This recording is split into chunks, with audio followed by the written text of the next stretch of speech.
En automne 1944, un camion bondé de prisonniers allemands franchit les portes d'un camp de prisonniers de guerre américains niché dans le sud des États-Unis. Les hommes entassés à l'arrière restaient muets, amaigris et raidis par la fatigue. Leurs uniformes flottaient sur leurs épaules. La poussière s'accrochait à leurs bottes. La plupart n'avaient pas avalé un vrai repas depuis des jours. Avant leur capture, on leur avait seriné bien des histoires. Certains imaginaient les Américains bruyants, gaspilleurs et mous. D'autres craignaient des camps piégés où la gentillesse n'était qu'un leurre avant l'humiliation. Quelques-uns redoutaient une vengeance. Aucun ne s'attendait au confort. Pourtant, ce qui les déstabilisa le plus ce premier soir ne fut pas le camp en lui-même. Ce fut le dîner. Sous bonne escorte, les prisonniers défilèrent dans une longue salle à manger en bois. Une odeur insolite les enveloppa. Pain chaud, viande rôtie, café, notes sucrées et beurrées.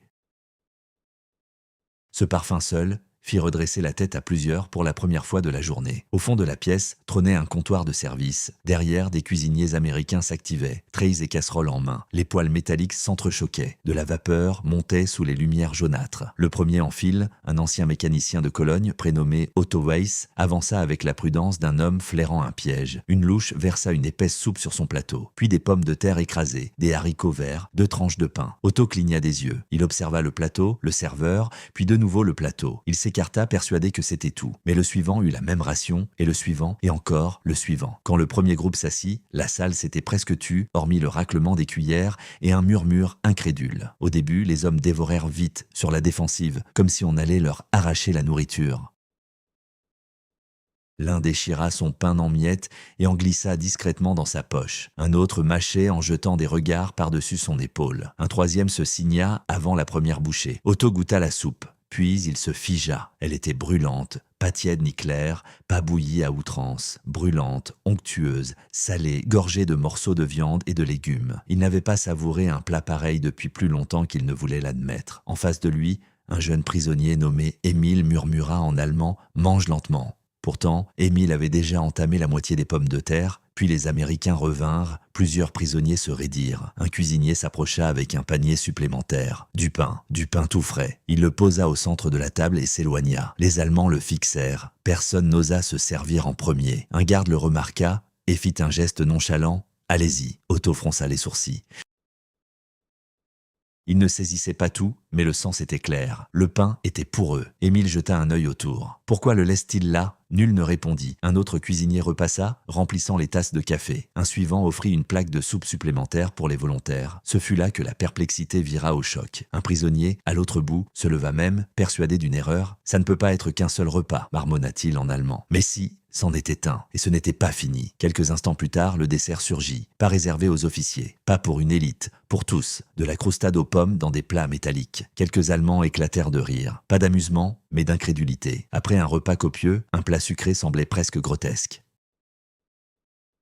Dans les derniers mois de guerre, il s'était habitué à gratter les résidus calcinés des marmites, à diluer de la soupe de navet ou à partager des croûtes racises en parts égales. À présent, on leur tendait fruits et pâtisseries. Émile s'adossa, fixant la croustade, comme si elle risquait de s'évaporer d'un clin d'œil. Otto, qui avait passé un an à feindre l'assouvissement de sa faim, sentit soudain une émotion plus traîtresse que la faim ou la gêne. Ses mains tremblaient. À la table voisine siégeait un ancien instituteur nommé Karl Brenner. Plus âgé que la moyenne, joues creuses, et regard méfiant, il n'avait presque rien dit depuis la capture. En transport, il avait mis en garde les plus jeunes. « Attendez, il y a toujours un prix. » Mais voilà que Karl contemplait son dessert les yeux humides. Il baissa vite la tête pour ne pas se trahir. Le garde américain adossé au mur l'avait vu. Il garda le silence. Ce mutisme en disait plus long que n'importe quel discours.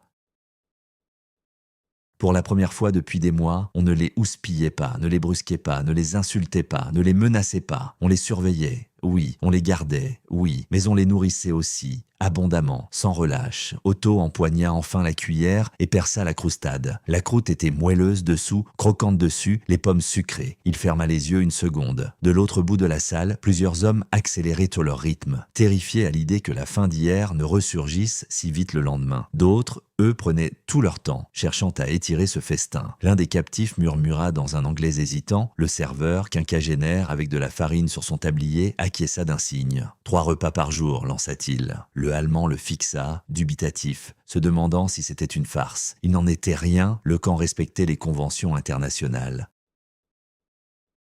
Quoi qu'ils aient pu anticiper, les Américains misaient sur la discipline quotidienne plutôt que sur la brutalité. Cela ne les rendait pas libres pour autant. Cela n'effaçait pas la guerre. Cela n'absolvait rien de ce qui s'était passé en Europe. Mais durant cette heure saisissante dans la cantine, les prisonniers ressentaient une sensation oubliée depuis longtemps. L'assurance d'un prochain repas. Cette nuit-là, dans les baraquements, personne ne s'endormit sur le champ. De couchette en couchette, ils chuchotaient sur le pain, le café, le dessert et le fait qu'on ne les avait pas frappés pour poser des questions. Certains y voyaient de la propagande, d'autres un spectacle pour les visites. Quelques-uns juraient que ça ne tiendrait pas. Karl les écouta tous avant de lâcher dans l'ombre. Même si ça change demain, ce soir c'était vrai. Nul ne contesta.